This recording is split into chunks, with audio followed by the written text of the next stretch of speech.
दुनिया की सबसे हैरतअंगेज चीजें जिन्हें देखकर आपके तोते उड़ जाएंगे। रात में खेतों में एलईडी लाइट जलती देखी है? ये कोई शो ऑफ नहीं बल्कि एक अनोखी फार्मिंग तकनीक है। वियतनाम में ड्रैगन फ्रूट की खेती बड़े स्तर पर होती है, लेकिन इसकी ग्रोथ सिर्फ गर्मी के मौसम में तेज होती है। सर्दियों में इसके फूल कम उगते हैं, जिससे खेती का नुकसान होता है। इसका हल निकालते हुए वहां के किसानों ने अपने खेतों में एलईडी लाइट्स लगानी शुरू कर दी। इन लाइट्स से कृत्रिम रोशनी मिलती है, जिससे ड्रैगन फ्रूट के पौधों को लगता है कि अभी भी गर्मी का मौसम चल रहा है और वे तेजी से फूल और फल देने लगते हैं। इस तकनीक से किसान पूरे साल भर अच्छी पैदावार ले पाते हैं। दोस्तों, टाइटानोबोआ इतिहास का सबसे बड़ा झात सांप था, जो लगभग 60 मिलियन साल पहले पाया जाता था। यह सांप लगभग 40 फीट लंबा और 1.25 टन वजनी होता था। अगर यह विशालकाय सांप आज भी जिंदा होता तो यह हमारे पारिस्थितिकी तंत्र को काफी प्रभावित करता। ये बड़े शिकार जैसे मगरमच्छ और विशाल कछुओं का शिकार करता, जिससे खाद्य श्रृंखला में बदलाव आता। इसके अलावा मानव बस्तियों के पास इसके होने से खतरा बढ़ जाता और संभवतः हमारी जीवन शैली और सुरक्षा उपायों में भी बदलाव करना पड़ता। यह किसी स्टील फैक्ट्री में होने वाला सबसे बड़ी घटना है। दरअसल स्टील मिल्स में पिघला हुआ स्टील एक लंबी ठंडी होने वाली पट्टी में ढाला जाता है। कभी कभी इस प्रक्रिया में गड़बड़ी होने पर यह गर्म स्टील अनकंट्रोलेबली बाहर निकलने लगता है, जिसे स्टील कोबल कहते हैं। यह देखने में किसी विशाल जलती हुई न्यूडल की तरह लगता है, जो मिल के फर्श पर इधर उधर लहराता है। हालांकि यह दृश्य बेहद रोमांचक होता है, लेकिन यह बहुत खतरनाक भी हो सकता है, इसलिए सुरक्षा का खास ध्यान रखा जाता है।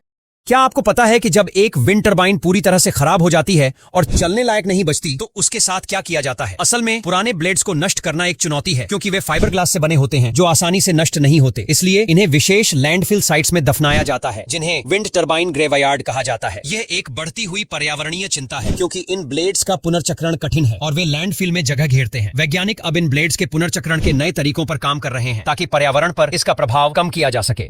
चीन में बिच्छू पालन एक बड़ा उद्योग बन चुका है। बिच्छुओं का उपयोग पारंपरिक चीनी चिकित्सा, शराब और यहाँ तक कि भोजन में भी किया जाता है। बिच्छू के जहर की कीमत बहुत अधिक होती है, क्योंकि इसका उपयोग दवाओं और अनुसंधान में किया जाता है। चीन के कुछ प्रांतों में किसान बड़े पैमाने पर बिच्छू पालन करते हैं, जिससे उनकी आर्थिक स्थिति में सुधार हुआ है। हालांकि इसके लिए विशेष ज्ञान और सावधानी की आवश्यकता होती है, क्योंकि बिच्छू के डंक खतरनाक हो सकते हैं।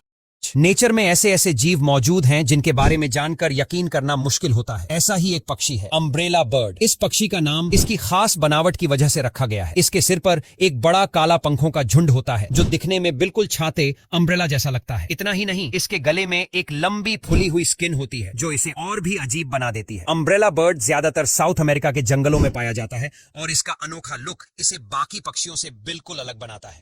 कंक्रीट के बड़े फर्शों को समतल और चिकना करने के लिए हेलीकॉप्टर ट्रॉवेल मशीन का उपयोग किया जाता है। इस मशीन का नाम इसके घूमने वाले ब्लेड्स की वजह से पड़ा है, जो हेलीकॉप्टर के रोटर की तरह दिखते हैं। जब कंक्रीट थोड़ा सख्त हो जाता है, तो इस मशीन को उसके ऊपर चलाया जाता है, जिससे फर्श की सतह बिल्कुल समतल और चिकनी हो जाती है। यह प्रक्रिया मैन्युअल ट्रॉवेलिंग की तुलना में अधिक तेज और प्रभावी होती है, खासकर बड़े क्षेत्रों में। ये टम्बलवीड एक सूखा पौधा है, जो हवा के साथ लुढ़कता रहता है। ये देखने में दिलचस्प लगता है, लेकिन अमेरिका में यह एक बड़ी परेशानी बन चुका है। तेज हवाओं के कारण यह खेतों, सड़कों और घरों में जमा होकर रास्ता बंद कर देता है। कई बार टम्बलवीड इतनी बड़ी मात्रा में इकट्ठा हो जाते हैं कि उन्हें हटाने के लिए बुलडोजर तक लगाना पड़ता है। यह खेती को भी नुकसान पहुंचाता है, क्योंकि यह मिट्टी की नमी खींच लेता है और आग पकड़ने की इसकी क्षमता इसे और खतरनाक बना देती है। इससे निपटने के लिए कई अमेरिकी राज्य नई तकनीकों का इस्तेमाल कर रहे हैं, लेकिन यह समस्या अभी भी पूरी तरह खत्म नहीं हुई है। समुद्री जहाजों के प्रोपेलर के पीछे एक कटर लगा होता है, जिसे रॉप कटर कहते हैं। जब जहाज समुद्र में चलता है, तो कभी कभी मछली पकड़ने के जाल, रस्सियां या अन्य मलबा प्रोपेलर में फंस सकते हैं, जिससे प्रोपेलर की कार्यक्षमता प्रभावित होती है और इंजन पर दबाव बढ़ता है। रॉप कटर इन फंसी हुई चीजों को काट देता है, जिससे प्रोपेलर बिना रुकावट के काम करता रहता है और जहाज की सुरक्षा बनी रहती है। बाइक्स का मतलब होता है दो पहियों पर बैलेंस, लेकिन क्या हो अगर बाइक में दो की जगह तीन पहिए लगा दिए जाएं? यामाहा ने अपनी यामाहा निकेन में बिल्कुल यही किया है। यह दुनिया की पहली हाई स्पीड स्पोर्ट्स बाइक है, जिसमें आगे की तरफ दो पहिए लगे हैं और पीछे एक। अब सवाल आता है, आखिर ऐसा क्यों किया गया? दरअसल दो पहियों की बाइक ज्यादा स्पीड में टर्न लेने पर स्लिप हो सकती है, लेकिन यामाहा निकेन में डुअल फ्रंट व्हील्स लगे हैं, जो एक्स्ट्रा ग्रिप और स्टेबिलिटी देते हैं। इसका मतलब हुआ कि यह बाइक तेज स्पीड में भी बेहतरीन बैलेंस बनाए रखती है और टाइट टर्न्स में गिरने का खतरा कम हो जाता है। आपने देखा होगा कि ज्यादातर जेसीबी और अन्य निर्माण उपकरण पीले रंग के होते हैं। इसके पीछे एक खास वजह है। पीला रंग दूर से ही आसानी से दिखाई देता है, चाहे दिन हो या रात। निर्माण स्थलों पर सुरक्षा एक प्रमुख चिंता होती है और पीला रंग उपकरणों को अधिक विजिबल बनाता है, जिससे दुर्घटनाओं की संभावना कम हो जाती है। इसके अलावा पीला रंग चेतावनी या सावधानी का प्रतीक भी है, जो लोगों को सतर्क रहने का संकेत देता है।